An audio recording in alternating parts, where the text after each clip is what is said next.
Welcome to El Regnum channel. If you are new to this channel, please do not hesitate to click subscribe and hit the notification bell for you to be more updated of the coming videos.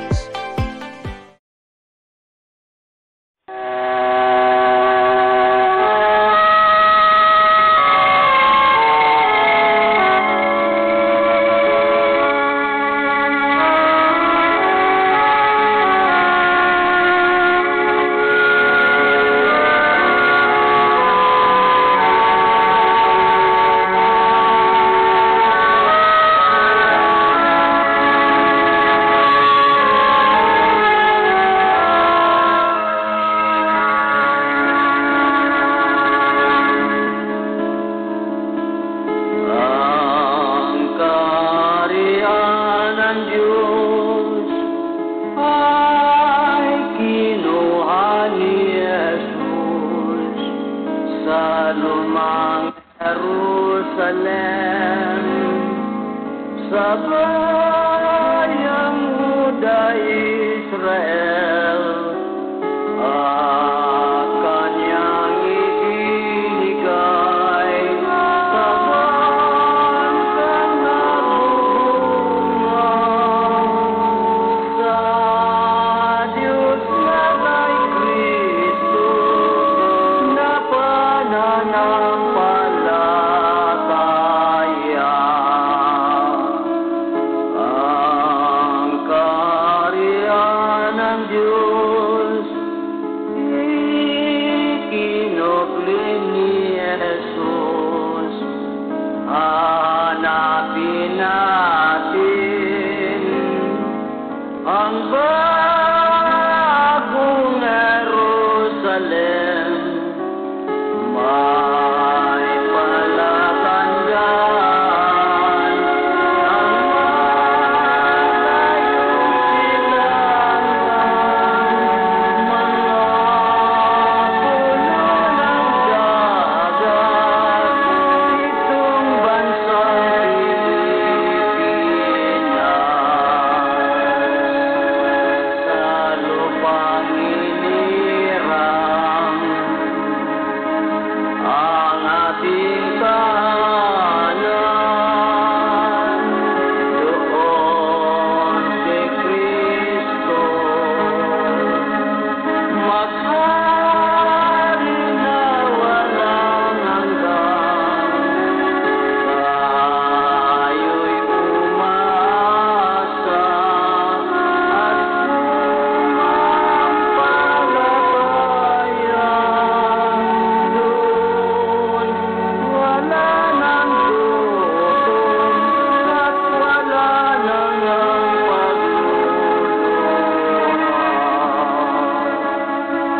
Sa lupang inirang ang ating tahanan, doon si Kristo maghari na walang hanggan. Tayo'y umaasa at sumampalataya. Doon wala nang gutom at wala nang pagluluha.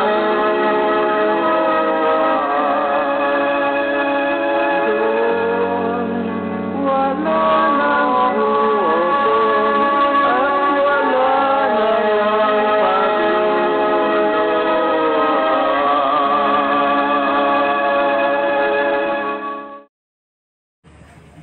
Bakit sa taong 1982 na siyang sukat 538 BC, bakit hindi nawasak ang Babylonia? Na siyang spiritual na Babylonia lumitaw sa Pilipinas noong taong 1914. Bakit? Nakagaya nung unang panahon, ayon sa sukat 538 BC, tuluyang nawala ang Babylonia. Tuluyang nawasak ang Babylonia sa pamamagitan ni Cyrus the Great. At ang katunayan na hindi na ang Babylonia ang naging kapital na bansa sa buong daigdig, kundi ang bansang Medo-Persia na. Ngayon, kung ang spiritual Medo-Persia, yan ang Kingdom of God, sa pamumuno ni mahal na Hari Pilimon Ondok Riambonanza. At ang spiritual Babylonia is 1914, nga naitatag noong July 27. Bakit nung taon 1982 ay hindi nagiba o nawasak o nawala ang spiritual Babylonia? Bakit nanatili pa dito sa bansang Pilipinas? Bakit? Ibig sabihin, hindi magkaakma. Hindi magkaakma ang sinasabi mo ayon sa kasaysayan, biblical man in history.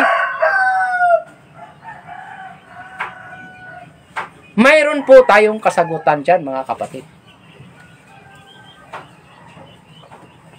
Noong 1982, bakit hindi tuluyan na nawasak o nawala ang organisasyon nga naitatag noong taon 1914 at registered sa Securities and Exchange Commission noong July 27 dito sa bansang Pilipinas na siyang Spiritual Babylonia? Bakit? Sapagkat kung ating babasahin po sa nakasulat sa banal na aklat, dito po sa Apokalipsis, Apokalipsis 18, no? Apokalipsis 18:10. Ayon po sa Apokalipsis 18:10, mayroon pang takda ng kapanahunan na binigay ng Diyos para sa kanila. Mayroon. Kaya from 1913 hanggang 1914, hindi nawasak. Pero nagkaroon ng sinyalis noong 1914 sapagkat isa sa mga kanang kamay nila ay humiwalay. Si Dr. Melanio Figabril humiwalay sa isang grupo na yan nga naitatag noong 1914 July 27. Humiwalay dahil yun ang palatandaan. Pero hindi tuluyan nawala, nawasak. Like Babylonia nung unang panahon na noong 538 BC ay naging kapital na ang Medo-Persia. Nawala na ang Babylonia. Ngayon, kung sa Pilipinas ito anya ang spiritual Babylonia, bakit nanatili hanggang ngayon? Naging matibay at kilala sa buong mundo. Bakit? Dahil mayroong takda na ibinigay ng Diyos. Mayroong ibinigay ng Diyos na takda para sa organisasyon na yan. Para sa spiritual Babylonia na yan. Ayon po sa Apokalipsis 18:10. Nang sabi dito, at nagkatayo sa malayo dahil sa takot, sa pahirap sa kanya, na nangagsasabi sa aba ng dakilang bayang Babylonia. Ayan po, siyang dakilang bayang Babylonia, ng bayang matibay. So, ang Babylonia, spiritual Babylonia ngayon ay talagang matibay at kilala sa buong mundo, partikular na dito sa Pilipinas, sapagkat dito sa Pilipinas itinayo, dito itinatag ang organisasyon na yan. Kaya anong sabi? Sa aba ng dakilang bayang Babylonia, ng bayang matibay, sapagkat sa isang oras ay dumating ang hatol sa iyo. So mayroong hatol na inihanda ng Diyos para sa kanila. Mayroong hatol. Ilan ang hatol? Sabi sa banal na aklat, 1 oras. 1 oras po ang hatol. Kaya wag po kayong magtaka kung bakit noong 1982 ay hindi po tuluyang na nawala po yung spiritual Babylonia na yan na itinatag noong taon 1914 July 27 na siyang lumitaw sa Pilipinas, no? Bakit? Dahil Diyos ang may kapasyahan. No? Ang Diyos may gumawa niyan. Kung kailan darating ang tagapagligtas, tunay na tagapagligtas, kailan? Bakit siyang naging matibay na bayan dito sa Pilipinas? At hindi lang dito sa Pilipinas, kundi sa buong mundo ay kilalang kilala na yan. Bakit? Sapagkat mayroon pang isang oras na ibinigay sa kanila. Isang oras. Nang isang oras po na ibinigay ng Diyos, hindi po yan isang oras ng tao. Hindi. Oras ng Panginoon po yan. Oras ng Panginoon. Kaya, computation, mayroon na tayong mathematics, no? Computed na yan. Ng oras ng Panginoon, mayroon tayong 41 years, 8 months, and 14 days. Yan ang 1 hour of God. Yan ang ibinigay ng Diyos na takda kung kailan tuluyan na mawala yung organisasyon na yan. Kailan iligtas ang mga tao na nandyan sa loob sa organisasyon na yan. Mayroong tunay na tagapagligtas. Mayroon. Kaya ang sigaw, sila lang ang mayroong kaligtasan. Totoo yan, mga kapatid. Totoo yan. 101% na kayo po ang iligtas ng Diyos. Kayo po. Kayo ang tunay na iligtas ng Diyos. At nandyan sa inyo ang kaligtasan. So, ang ibinigay ng Diyos ng takda ay isang oras lang po yan. Isang oras.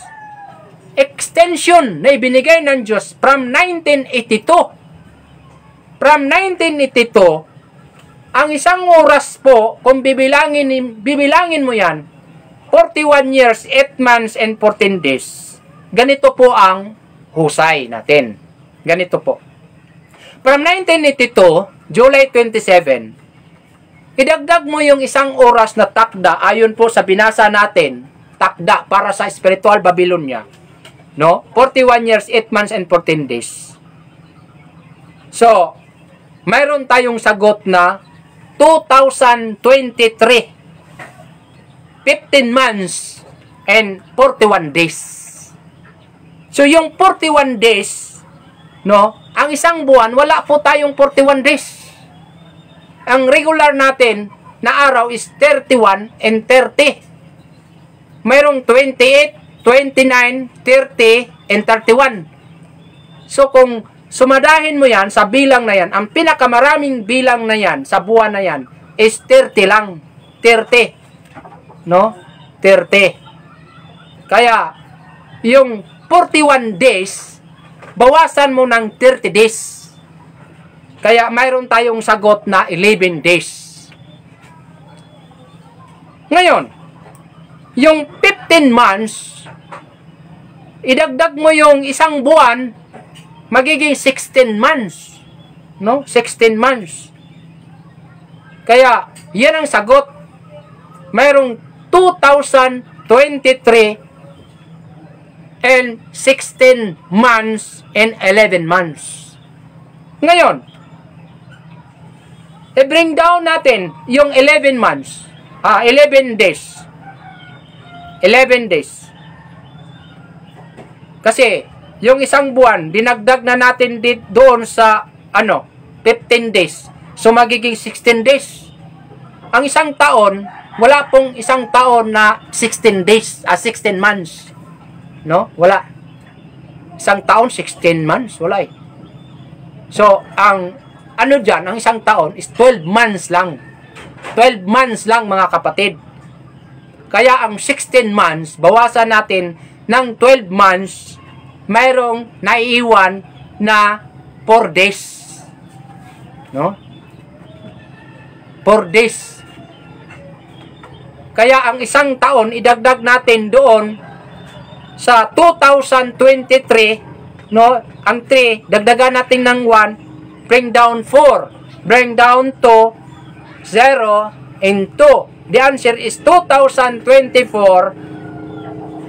and 4 months. Yung 4 months kasi, equivalent niyan is April. April po yan. Kaya, 2024, April 11. Yan po ang katapusan sa 1 hour of God na ibinigay ng Diyos na takda. Kaya wag po kayong magulat kung bakit. Kung sabihin niyo spiritual Babylonia, yung 1914, July 27, 1982, bakit nanatili pa yung matibay? At nakatayong matibay? Bakit? Kasi mayroong isang oras. Mayroong isang oras na sabi dito, at nakakatayo sa malayo. No? Sa malayo. Dahil sa takot,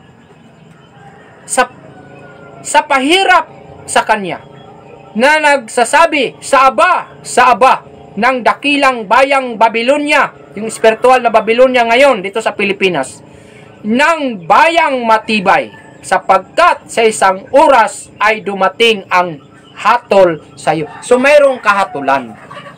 So yung hatol na ibibigay ng Diyos para sa kanila sa spiritual Babylonia is isang oras lang po yan.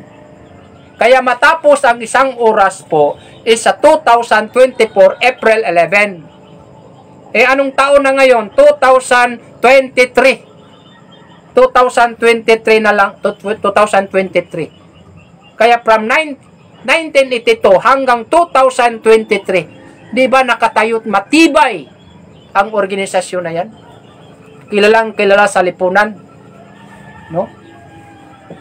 Lalong naging matibay. Ngunit, sabi ng Diyos, sa isang oras ay dumating ang hatol sa iyo. Mayroong hatol ng Diyos na ibinigay sa spiritual na Babylonia na yan para lilitaw ang tagapagligtas, para nang dyan na sa loob na yan, ng mga, sa organisasyon na yan, ay mailigtas ng Diyos sa pamamagitan ng Kristo, ng tunay na tagapagligtas na siyang lumitaw nung 538 BC na siyang Cyrus the Great, na walang iba, na siyang nagtatag ng the kingdom of God o kaharian ng Diyos. Kaya from 1982, ang isang oras, bibilangin mo yan, para dumating ang hatol ay sa loob lamang ng isang oras. At ang katapusan niyan is 2024. Yan po mga kapatid, 2024. Kaya pag dumating na yung hatol na yan, sa loob ng isang oras, kasi ang isang oras ay matatapos sa 2024, April 11, from 1982, July 27. Anong gagawin sa mga tao nandyan sa loob ng organisasyon? Kasi may hatol eh. Kapag may hatol, talagang magigiba at maguguho yan. No? Yan ang sabi ng Diyos eh. Yan ang sabi ng Diyos. Ginawa lang kaming kasangkapan, gamitin ng Diyos upang malalaman ng mga tao kung sino dito sa bansang Pilipinas ang spiritual Babylonia nga lumitaw, sapagkat ang mga tao na nandyan sa spiritual Babylonia, yan ang tunay na mga anak ng Diyos na dapat iligtas ng ating Panginoong Kristo. Ngayon, dahil mayroong hatol na ibibigay sa loob ng isang oras, from 1982 hanggang 2024, April 11, may hatol. Kapag may hatol, anong mangyayari? Kung basahin natin ang banal na kasulatan, dito po sa Apokalipsis 18:2. Dahil walang salita ng Diyos na hindi talagang hindi maging totoo. Lahat yan ay maging totoo. Kung hindi man yan maging totoo, abangan ninyo yan. Abangan ninyo. Kasi may mga tao na to see is to believe. To see is to believe. Kailangan mangyayari muna bago sila maniniwala. Kailangan mangyayari muna bago sila maniniwala. Ngayon, dahil sinabi ng Diyos yan na mayroong hatol sa spiritual Babylonia, abangan ninyo yan. Dahil darating yan. Dahil ang Diyos ang may sabi dyan. Ayon sa nakasulat sa banal na aklat. Dahil ang banal na aklat ay propesya na dapat mangyayari. Walang salita ng Diyos na hindi matutupad. Lahat ay matutupad. Ngayon, basahin natin. Dahil may hatol na binigay ng isang oras. Anong mangyayari? Sabi sa banal na aklat. Yan ay babasahin natin. Apokalipsis 18:2. At siya'y sumigaw ng malakas na tinig na nagsasabi, naguho. O, biro mo. Naguho ang dakilang Babylonia. Yan, yung spiritual na Babylonia. Anong sabi ng Diyos? Sa Apokalipsis 18:2, naguho ang dakilang Babylonia. At naging tahanan ng mga demonyo at kulungan ng bawat espiritong karumaldumal at kulungan ng bawat karumaldumal at kasuklam-suklam ng mga ibon. Ayan. Bakit naging kulungan ng karumaldumal na mga ibon? Bakit? Dahil si Nabucodonosor noon naging ibon. Nung nabasa ang kanyang buhok, humahaba ang kanyang buhok, ay naging balahibo ng agila. Ngayon sa Pilipinas, sinong umangkin ng agila? Ayon sa Isaiah 46:11. Ang umangkin ng agila, ayon sa Isaiah 46:11, na sinasabi nila, hindi si Zero ang ibong manragit. Sino? Hindi yung umangkin sa Pilipinas. Dahil umangkin siya, nga siyang ibong manragit. Kaya, sa spiritual, ay magkaroon ng kaguluhan. Tandaan po ninyo yan, mga kapatid. Sa loob ng spiritual na Babylonia, magkaroon ng kaguluhan. Dahil napapalapit na ang isang oras ng Diyos ng hatol na ibinigay ng Diyos para sa spiritual na Babylonia. Dahil ang Diyos ang may salita, Diyos ang may gawa, Diyos ang may takda, yan po ay maganap. Anong sabi? Naguho ang dakilang Babylonia. Hindi ako may sabi dyan, kundi ang Diyos. Binabasa lang natin ang banal na kasulatan.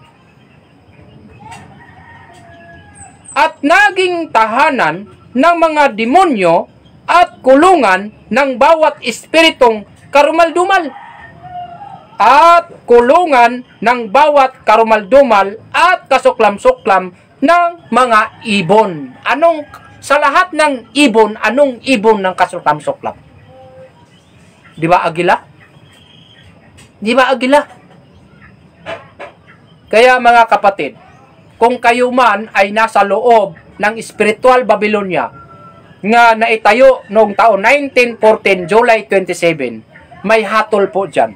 Ayon po sa nakasulat sa banal na aklat. Isang oras po at malapit na po ang takda ng kapanahunan.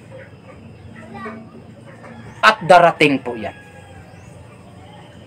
At susunduin na kayo at ililigtas na kayo sa tunay na tagapagligtas, ang Diyos na nasa langit, na siyang Kristo, na siyang tagapagligtas, na siyang nagtatag ng kaharian ng Diyos.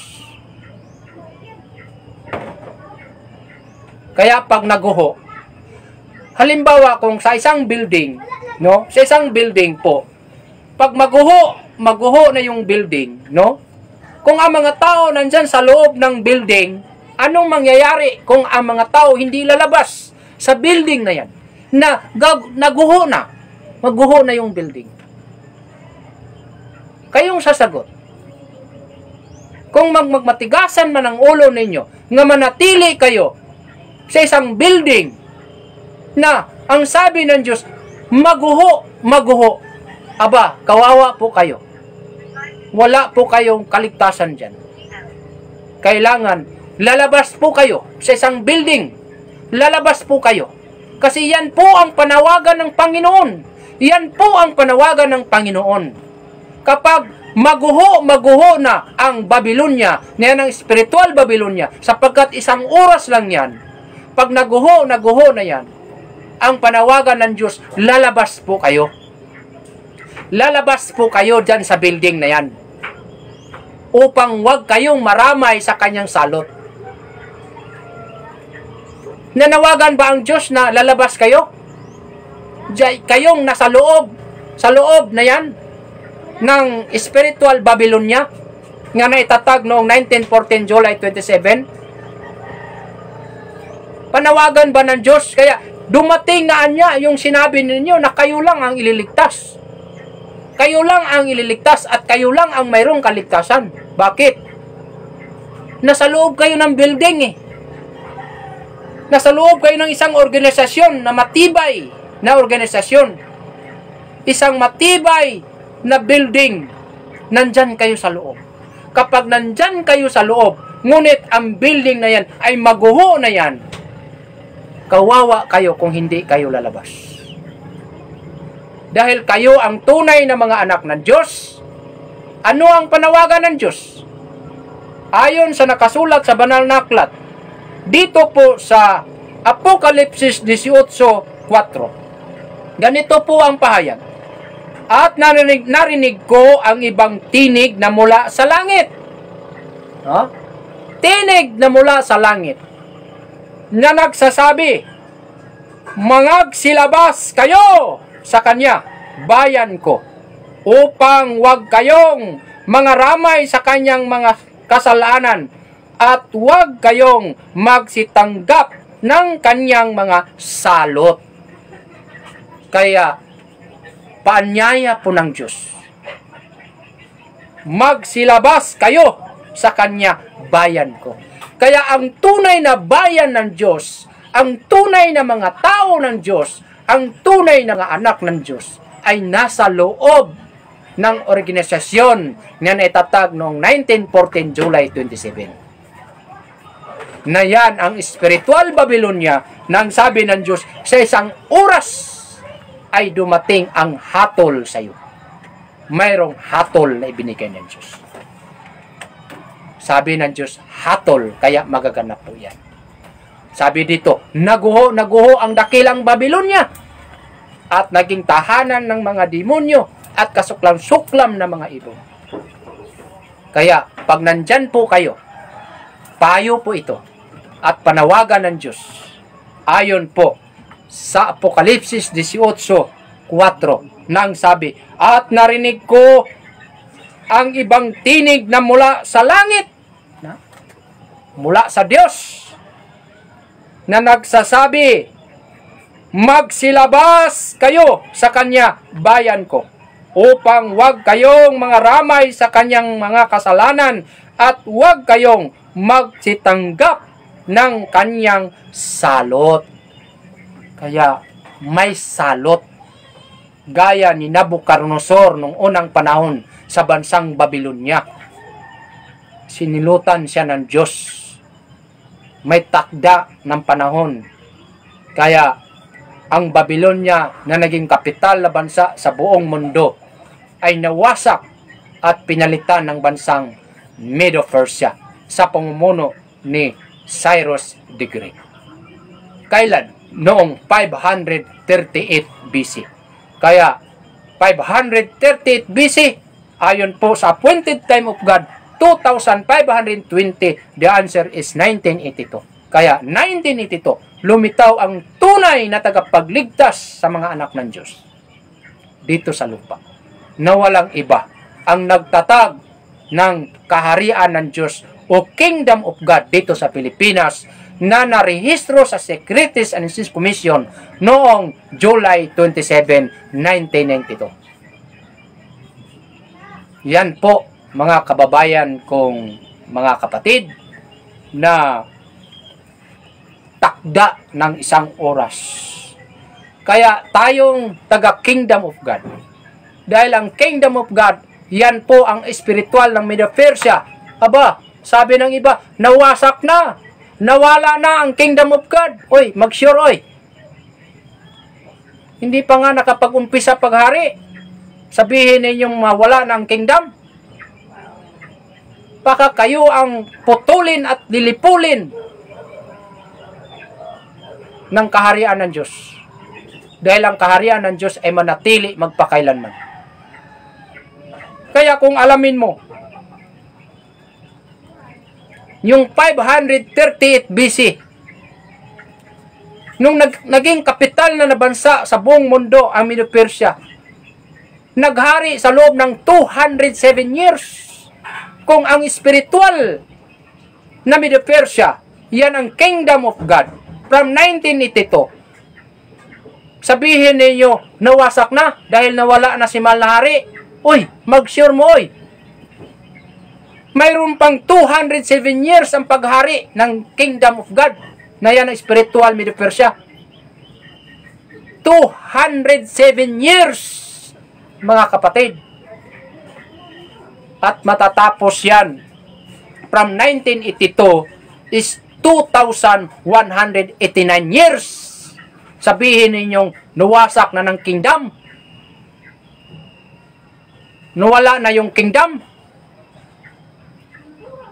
Kasi akala ninyo namatay na si mahal na hari. Yan ang akala ninyo.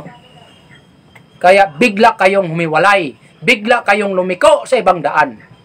At gumawa ng sariling daan. Nang akala ninyo kayo na.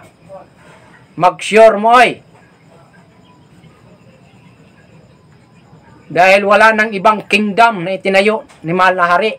Ito lang ang Kingdom of God na naitayo noong 1982 at na-registered sa Securities and Exchange Commission is 1992, July 27.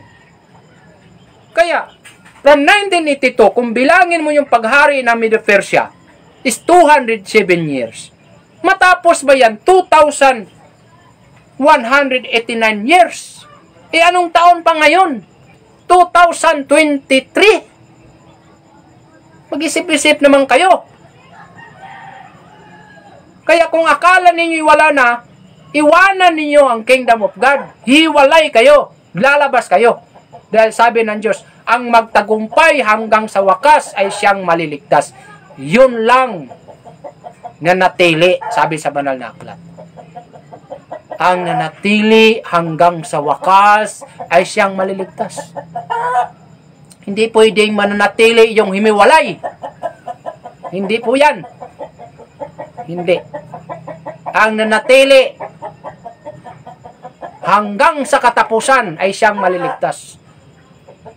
Kahit anong hamon ng buhay, kahit anong mga pagsubok ng buhay, ay nandyan na natili ang mga royal family, mga anak ni mahal na hari, ang mga nanay, ang mga 12 ka mga apostolis ni mahal na hari, mga 70 prophets nga na-assign sa bawat probinsya. Nandyan ang mga evangelical nga na-assign sa bawat municipality sa buong Pilipinas. Nandyan ang mga barangay leaders nga mga hari at reyna. Sabihin ninyong wala na, mag-sure mo oy. 2023 pa ngayon. Samantala, ang paghari ng Medo Persia is 207 years from 1982. Matatapos is 2,189. Pagkatapos niyan, dahil ang sumunod ng Medo Persia, yan ang bansang Gresya. Ang Gresya ay naging kapital na bansa sa buong daigdig sa loob ng 163 years. Ang sabi ni mahal na hari, wala nang ibang lalamang sa Kingdom of God. Kaya sabi ni mahal na hari, Kingdom of God pa rin yan. Huwag mong sabihin na yung sekta. Huwag mong sabihin yan. Dahil walang sekta na lalamang mas higit pa sa Kingdom of God. Huwag niyong sabihin yan. Dahil lahat ng sekta ay under sa Kingdom of God. Dahil Kingdom of God is the government of God. as divine government, divino gobyerno sa Diyos.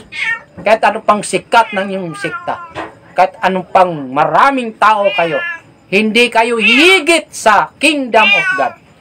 Dahil hindi kayo hihigit sa kingdom of God. Kaya,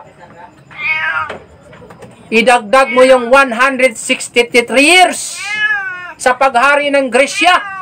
Dahil kingdom of God pa rin yan. Yan ang sabi ni Malahari. From 2189, idagdag mo yung 163 years, total is 2,352 years. Sabihin ninyong mawala na yung kingdom? Hindi mawala po yan, mga kapatid.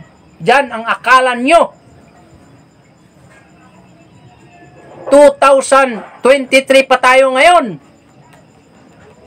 Tignan nyo ang mga sukat o panahon. Kaya 2,352, no? 52 years. Idagdag mo pa ang paghari ng Roma. Dahil kaharian ng Diyos pa rin yan, sabi ni Malahari. Wala nang hihigit sa kaharian ng Diyos. Kung naniniwala kayo ni Malahari, ang paghari sa Roma is 644 years. Idagdag mo yan sa 2,352. May total tayo is 2,996 years. Yan ang sukat ng panahon bago mag-Armageddon. 4 years sa Armageddon. Bago mag 3,000 years. Yan, mga kapatid.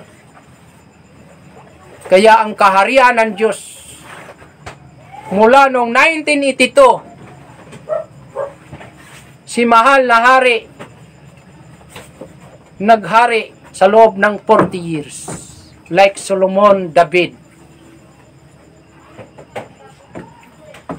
ang Saul. Every 40 years. Kaya si mahal na hari, from 1982, 40 years na hinahanap niya ang mga particular sa drama of life, particular sa 12 ka mga apostolis. Hinahanap niya na siyang pundasyon sa bawat region sa buong Pilipinas. Kaya nakumplito ang 12 apostolis sa loob ng 40 years. Kaya from 1982, 40 years ang bibilangin mo yan.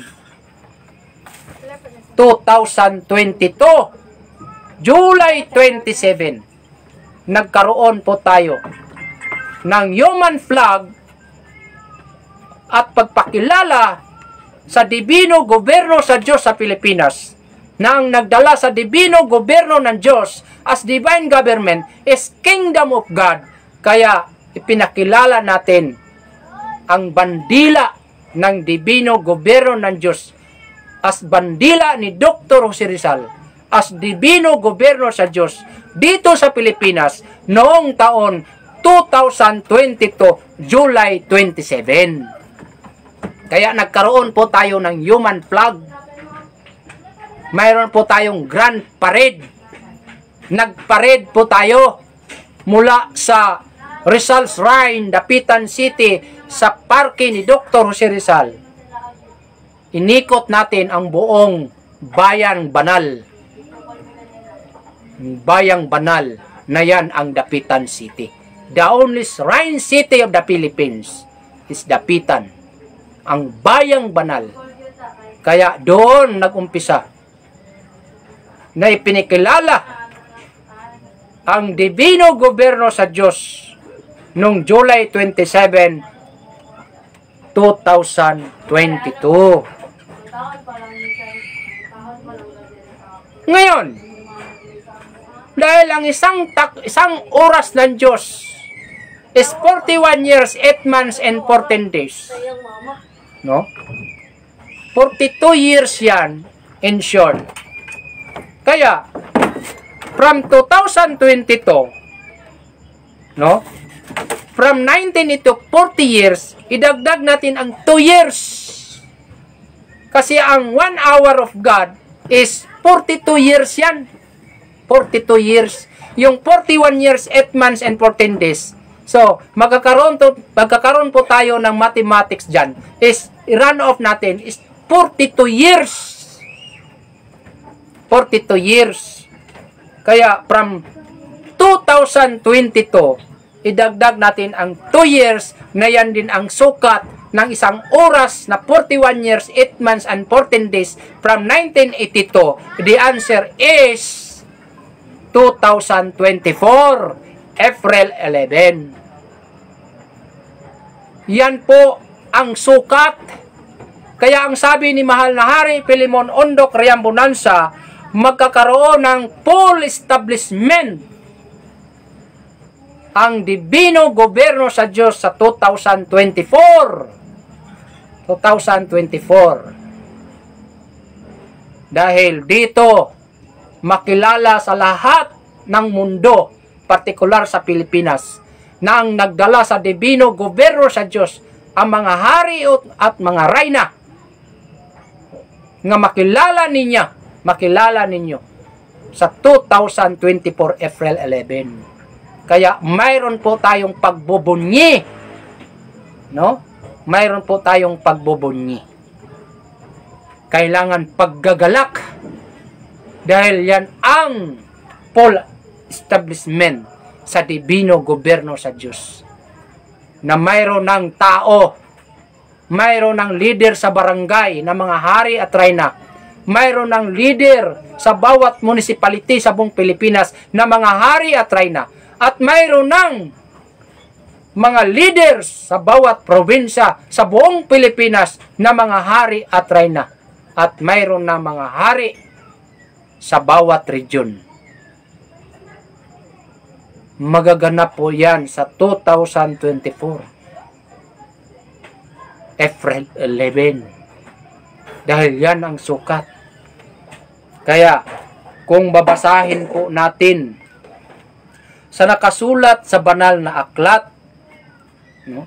Dito po sa Apokalipsis 18:20,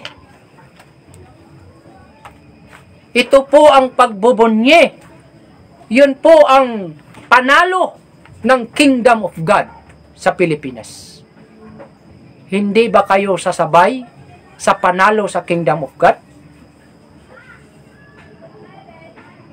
At dito sa taong ito, 2024 April 11, dahil yan ang sukat at makilala tayo sa buong mundo na ang nagdala pala sa Dibino Gobyerno sa Diyos at Divine Government as partner sa gobyerno karon sa Pilipinas ay ang Dibino Gobyerno sa Diyos o ang Kingdom of God. Yan po ang panalo natin. Kasi tapos na ang isang oras na ibinigay ng Diyos. Tayo po ay kasunod ng Babylonia kung inyong titignan sa panahon, nung unang panahon ni Haring Nabucodonosor. Nung nawasak ang Babylonia sa taon 538 BC, sumunod ngayon ang Medo-Persia. Kaya tayo na ang kasunod. Sabi ni Mahal na Hari, tayo na. At walang ibang susunod na maging hari sa buong mundo. Ang bansang Pilipinas nga maging haring kapital na bansa sa buong mundo sa pamamagitan ng Dibino Gobyerno sa Diyos. At makilala nila at malalaman nila sa buong mundo sa 2024 April 11. Dahil mayroon po tayong Grand Parade. Magparid ang mga banal, kasama ang mga apostoles, kasama ang mga propita sa 2024 April 11. Ganito po ang nakasulat sa banal na aklat ayon po sa Apokalipsis 19 or 18:20. Babasahin po natin.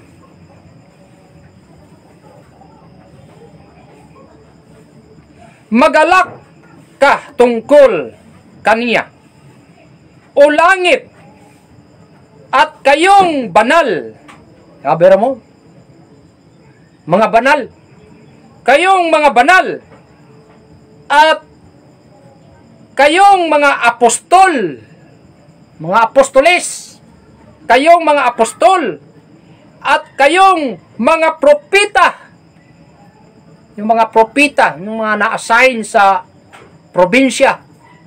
Yung mga leaders natin nga na-assign sa municipal barangay. Mga banal yan. No? Mga apostol at kayong mga propita, sapagkat inihatol ng Diyos ang inyong hatol sa Kanya. No? Mayroong inihatol. Mayroong hatol ng Diyos. Ang inyong hatol sa kanila. Kaya, ang hatol ng Diyos sa mga tao na hindi naniniwala sa kaharian ng Diyos o Kingdom of God na ang Pilipinas ay maging kaharian ng Diyos, mayroong hatol. At ang hatol na yan, sabi doon sa nakasulat sa Apokalipsis 18:10, isang oras. Kaya ang isang oras na hatol na ibinigay ng Diyos ay matapos na sa 2024 April 11. Kaya yan ang sabi ng Diyos. Kaya magalak kayo. Mayroon tayong kagalakan. No? Sabi ng Diyos, magalak kayo tungkol sa Kanya. No? Maglipay at magsaya tayo.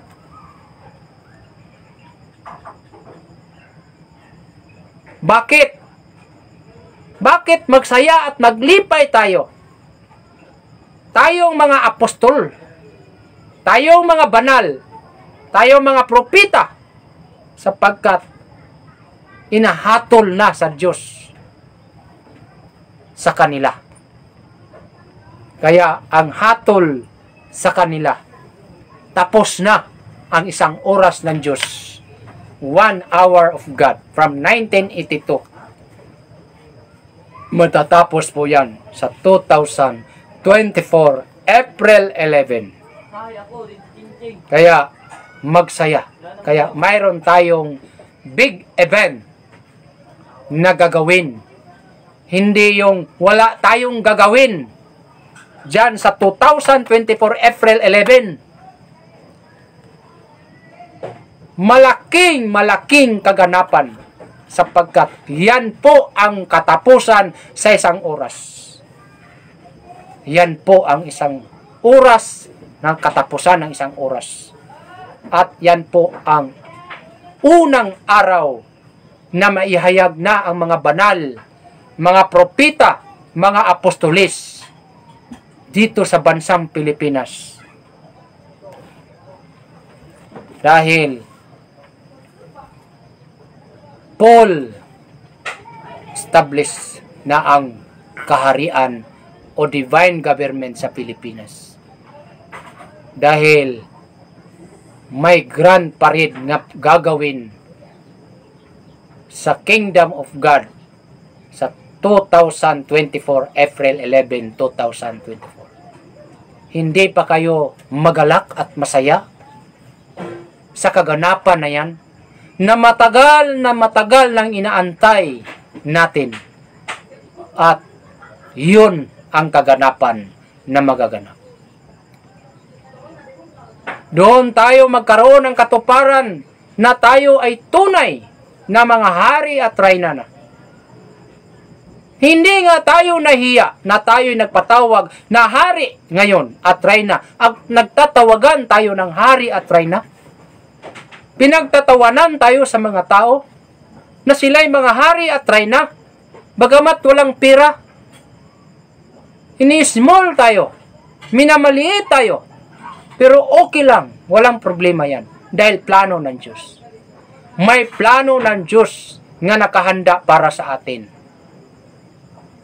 Na ang tunay na mga anak ng Diyos bilang mga leader sa divine government as divino gobyerno ng Diyos na nandito sa Pilipinas ay maihayag na at makilala na dito sa bansang Pilipinas, partikular dito sa Bayang Banal sa Dapitan City. Dahil makikita sa lahat, makikita nila kung ano ang gagawin ng mga leaders. Kaya makilala nila. Kaya magkaroon tayo ng grand parade sa mga hari at reyna. Kaya kung sino mang gustong sasali at lalahok sa grand parade na siyang kadaugan sa kingdom of God, sasali kayo. Kung kayo ay isa sa tinawag ng Diyos, ayon po sa nakasulat sa banal na aklat. Nang sabi sa Matthew 25:34, magsiparito kayo mga pinagpala ng aking Ama. Manahin ninyo ang kaharian na nakahanda sa inyo, buhat ng itatag ang sanglibutan. So mayroong ipagmamana. So anong ipagmamana ng Diyos sa atin? Ano ang ipagmamana ni mahal na hari sa atin? Una, yung ikaw ay maging leader sa barangay. Hindi lang basta na leader, kundi hari ka kung lalaki, kung babae, reyna ka, na humahawak ka sa isang posisyon sa divino gobyerno ng Diyos as divine government sa kingdom of God. Isa ka. Kaya isa ka sa tinawag ng Diyos na magsiparito kayo mga pinagpala ng Ama. Manahin. Isa ka sa pagmamana ng kaharian ng Diyos. Isa ka nga tagapagmana nga maging leader sa isa ka lungsod. Nga maging leader, hindi ka basta leader, kundi hari ka o reyna. Isa ka sa tinawag ng Diyos na makapagmamana ng gobyerno ng Diyos as divine government. Na maging leader ka, maging hari ka, maging reyna ka sa usa ka probinsya. At isa ka sa tinawag ng Diyos na magiging hari ka sa usa ka region. Kaya ang sangkap, kung babasahin mo sa banal na kasulatan, una, ang sangkap sa simbolo, sa templo na yan ang kaharian ng Diyos. Una, apostolis.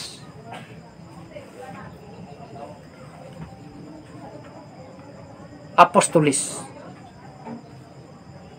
Una, na siyang inilagay at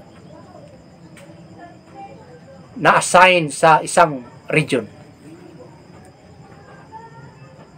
Pangalawa, mga propeta. Ang mga propeta, yan po ang mga 70 leaders nga gi-assign ni mahal na hari sa bawat probinsya sa buong Pilipinas. Isa ka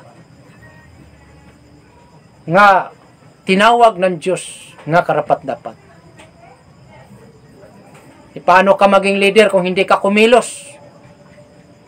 Hindi ka gumawa? Hindi ka nagtrabaho sa area mo as provincial leader? As hari? As reyna? Isang probinsya? Isa ka na pinagsasaligan ng Diyos. Ikatlo, mga pastor. Na yung mga pastor natin ngayon ay pinag-assign nila humahawak sa bawat municipality, sa bawat municipal sa buong Pilipinas. Yan po ang sangkap sa tunay na iglesia na siyang katawan ni Kristo, na yan ang templo ng Diyos, na yan ang kaharian as divino gobyerno sa Diyos. Yan po mga kapatid. Kaya sabi ng Diyos, panghawakan mong matibay ang iyong putong upang huwag agawin ng iba. Kaya huwag kayong magkumpiyansa. Kala ninyo kayo ng leader sa barangay, kayo ng hari sa barangay, kayo ng hari sa lungsod, kayo ng reyna sa lungsod, sa probinsya, o sa region. Ngunit hindi tayo sumusunod ng kabalauran, tulumanon, kasuguan sa kaharian ng Diyos o kingdom of God. Akala mo, imananatili ka dyan sa iyong posisyon. Sabi sa banal na aklat, Apokalipsis 11:15, panghawakan mong matibay ang iyong putong upang huwag gagawin ng iba. Sinabi na ng Diyos yan. Mayroong gustong aagaw, kaya maraming gustong nagtayo at gumagaya para agawin itong kingdom of God. Ngunit hindi po nila maagaw ito. Hindi. Sapagkat ang Diyos ang may sabi. Pwede ninyong pantayan, ngunit hindi ninyo higitan. Mayroon kayong kaalaman na mula ni Malahari, pero hindi ninyo higitan, ngunit pwede ninyong pantayan. Kaya yan po mga kapatid, no? Yan lang po ang masasabi ko sa inyo, dahil panahon na. Paano natin malalaman kung walang tagapangaral? Ayon sa Roma 10, ating babasahin. Paano nyo malalaman? Dilat na lang yung mata natin. Pero hindi natin alam kung ano pala ang pangyayari. Anong susunod na mga pangyayari.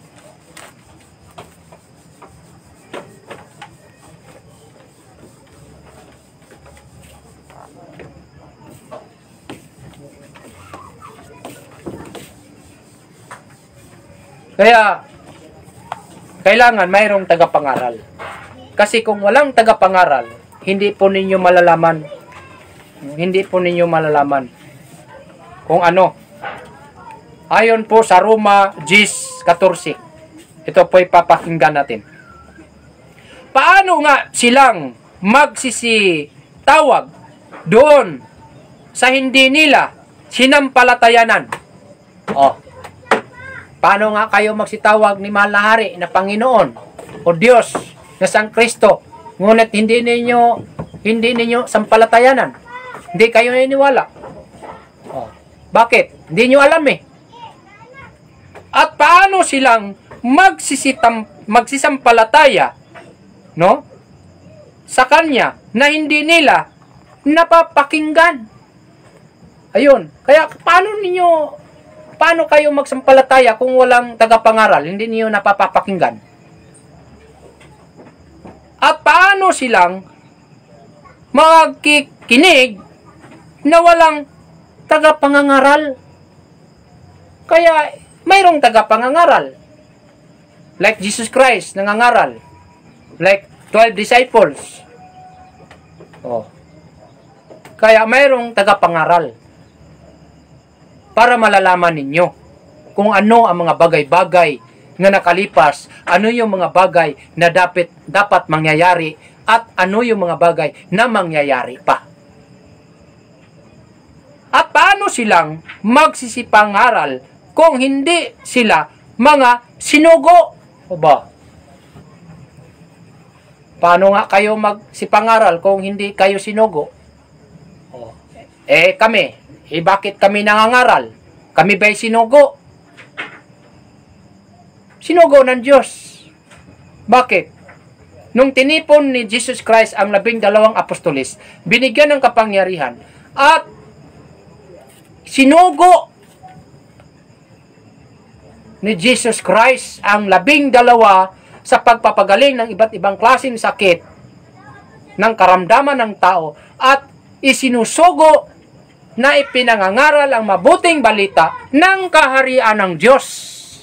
Kaya yan ang ginawa namin. Kaming 12 ka mga disciples ni Malahari, ipinangangaral ang mabuting balita ng kaharian ng Diyos sa buong kinapal. Partikular na dito sa Pilipinas. Kaya sinugo kami. Yan. Gaya nga ng nasusulat, anong pagkaganda ng mga paa niyaong mga nagdadala ng masasayang balita ng mga bagay na mabuti. Kaya pag ang mga tao nangangaral, kasiyahan po namin yan. Kami nagbahay-bahay, barangay-barangay, kahit sa mga bayan, mga nayon, kahit sa ang sulok man sa Pilipinas, kasiyahan namin yan. Kasiyahan namin. Dahil mabuti ang aming dinadala. Ngunit, sa mga taong ayaw maniwala, ay hindi po mabuti. Masama para sa kanila. Masama para sa kanila. Ngunit sa mga taong sumampalataya at nananalig, dahil yan ay totoo, ay naging masaya sila. Naging masaya. Anong nangyayari sa mga taong ayaw na iniwala? Sabi dito, datapwat, hindi silang lahat ay nakinig ng masasayang balita sapagkat sinasabi ni Isaias, Panginoon, sino ang naniniwala sa aming balita? Ayan. Kagaya ni Propeta Isaias noong unang panahon. Kagaya ng mga 12 disciples noong unang panahon. Kunti lang naniniwala. Kaya sa buong mundo, particular sa Pilipinas, hindi natin hangad yung tao, lahat ng tao sa Pilipinas ay papapaniwalain natin. Hindi. Dahil isang bahagi lang. Sa 3 bahagi, isa lang ang hinahanap ng Diyos. Yung 35 million.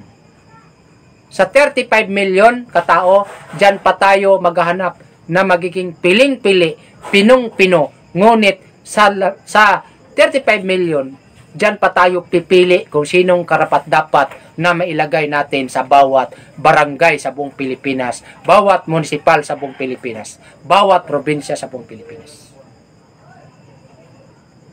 Kaya ano pang gawin ninyo? Ano pang gusto ninyo? Ang Diyos na inanawagan sa inyo nga magsiparito kayo, mga pinagpala ng aking Ama. Manahin ninyo ang kaharian. Hindi po sikta. Hindi po sikta. Yun ang ipagmamana. Hindi po. Kung kayo man ay mayroong dito, mayroong kayong pagkakaintindi at pagkakaunawa, aba, intindihin ninyo. Hindi sikta ang ipagmamana, kundi kaharian ng Diyos. Tanungin nyo sarili nyo kung kayo po ba'y nabilong na sa Kingdom of God. Di ba sa sekta kayo nabilong? Di ba? Yan ang katotohanan. Kaya, sa muli, mga kapatid, isang magandang hapon po sa ating lahat, lalong-lalo na sa ating mga nagtiyagang nakikinig at sumabaybay sa ating mga live video, no, sa ating mga viewers, Luzon, Visayas, Mindanao. Kaya pasensyahan na ninyo kung ako man ay hindi masyado maintindihan ninyo sapagkat ako ay isang Bisaya, no? So pinipilit ko na nagsasalita ng Tagalog, bagamat baluktot ang Tagalog ko dahil ay ako po Bisaya. Pasensyahan na po ninyo. Ang mahalaga, kahit kunti, mayroon kayong maintindihan at maunawaan. Yan lang po, mga kapatid. Ito po si Haring Felix Prosiso na nagmula dito sa Temple, the Kingdom of God sa New Jerusalem. New Jerusalem sa Shrine City of Dapitan. Maraming salamat po at magandang buhay po sa inyong lahat. Mabuhay po. Subaybayan po ninyo ang iba pang mga pag-aaral natin tungkol sa kaharian. Maraming salamat at magandang buhay po. Ang makakita sa kaharian ng Diyos, ipanganak muli ng tubig at ng Espiritu. Kung di natin sundin ang payo ni Jesus, hindi makapasok sa kaharian ng Diyos. Ang katotohanan, kalayaan ng tao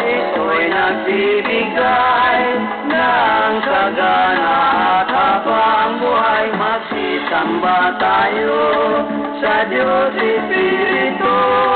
Ang kaharian niya ay mamanahin natin.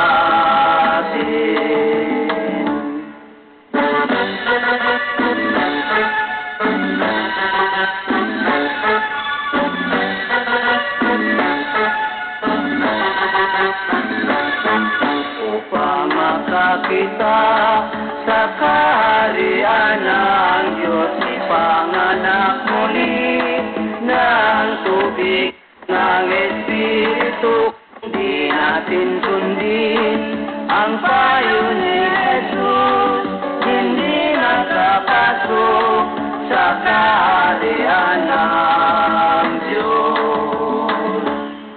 Ang katotohanan, kalayaan ng tao, ito'y nagbibigay ng sagana at habang buhay. Magsisamba tayo sa Diyos Espiritu. Ang kaharian niya ay mamanahin natin.